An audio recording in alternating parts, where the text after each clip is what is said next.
Penganugerahan Tanda Kehormatan Republik Ketua DPR RI Puan Maharani hadir menerima tanda.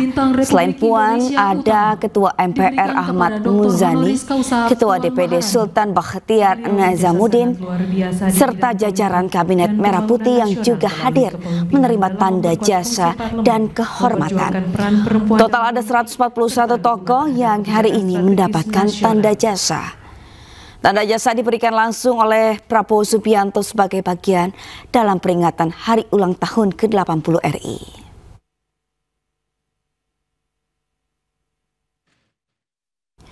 Menteri Pertanian Amran Sulaiman menuai kritik karena membandingkan kenaikan harga beras di Indonesia dengan Jepang.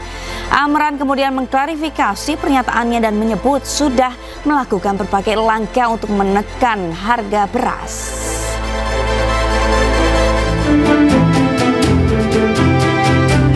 Menteri Pertanian Amran Sulaiman mengklarifikasi pernyataannya yang dianggap tidak peduli terhadap kenaikan harga beras. Menurutnya, pemerintah sudah melakukan berbagai langkah untuk menekan harga beras.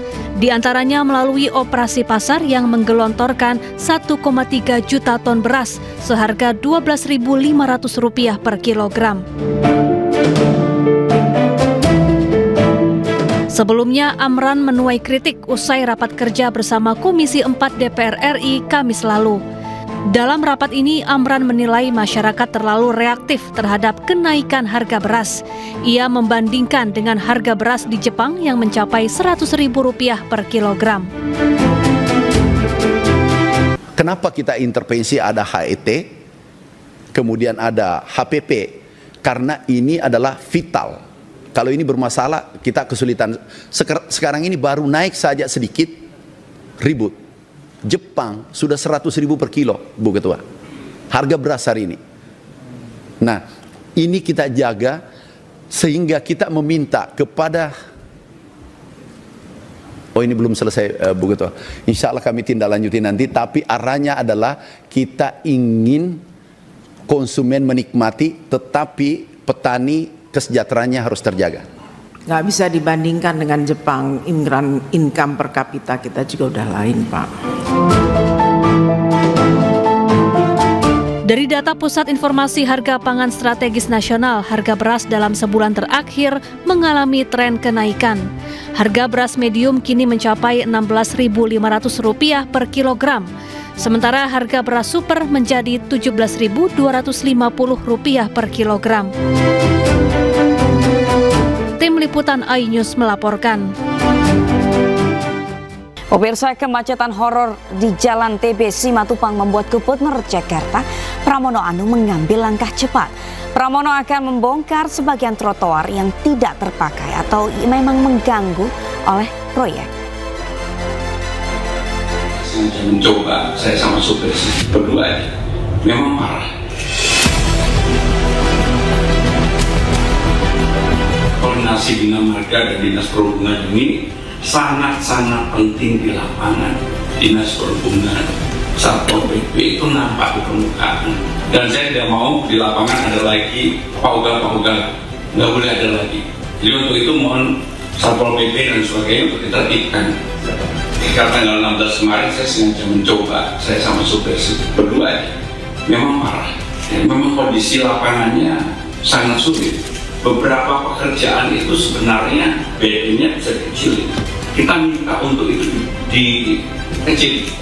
Kalau perlu gubernur yang tengah saya tantang. Itu untuk menunjukkan bahwa kita bertanggung jawab dalam kondisi seperti ini kita hadir di sana. Sejak awal di warning, kalau kamu lewat sini pasti akan macet. Dan kita menghimbau meminta untuk mereka naik transportasi umum dan itu berkali-kali.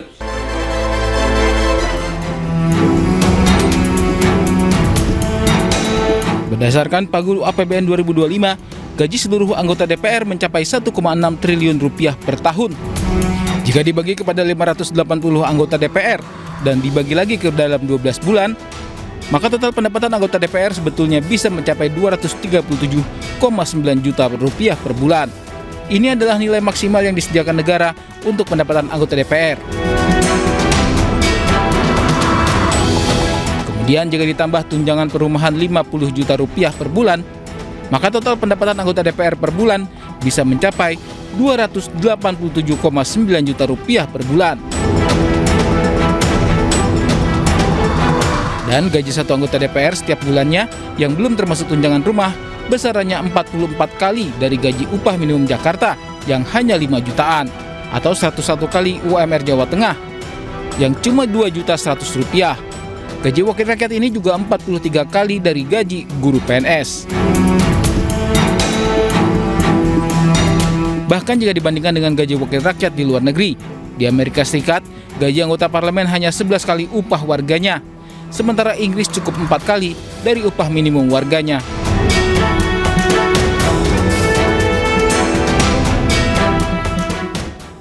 Dan pemirsa, kita kembali memantau kondisi terkini di depan gedung DPR RI bersama rekan Anissa Rizkia. Ya Anissa, bagaimana suasana demo terkini di depan gedung DPR RI?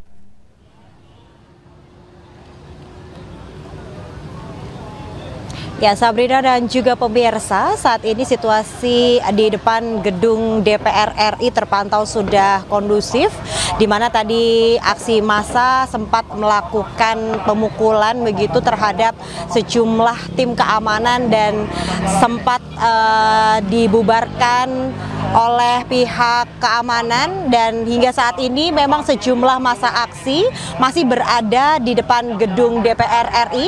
Bisa disaksikan sejumlah 1.250 personil keamanan yang bersiaga dalam mengamankan aksi unjuk rasa yang digelar hari ini di depan gedung DPR RI.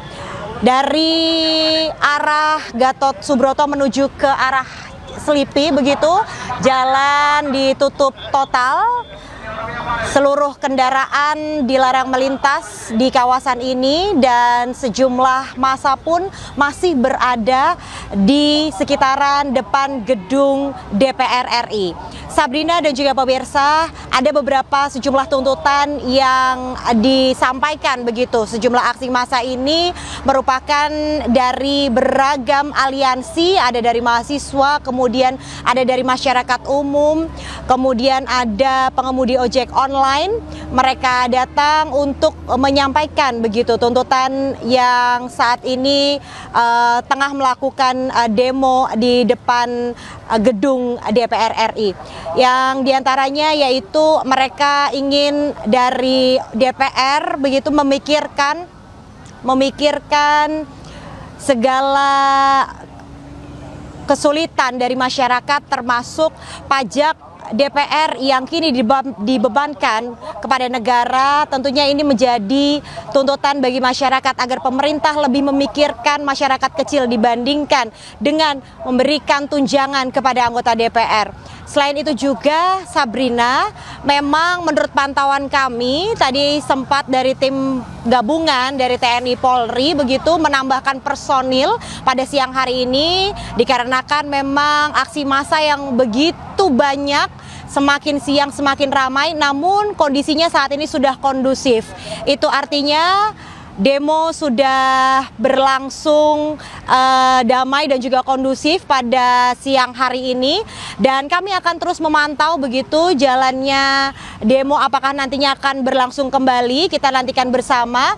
Dan memang hingga saat ini juga, Sabrina, pihak tim gabungan TNI Polri, tim keamanan masih bersiaga di bahu-bahu jalan dari arah Jalan Gatot Subroto menuju arah Selipi. Demikian saya kembalikan kepada Anda, Sabrina. Baik, terima kasih Anissa Rizkia melaporkan langsung dari gedung DPR RI Jakarta. Selamat bertugas kembali.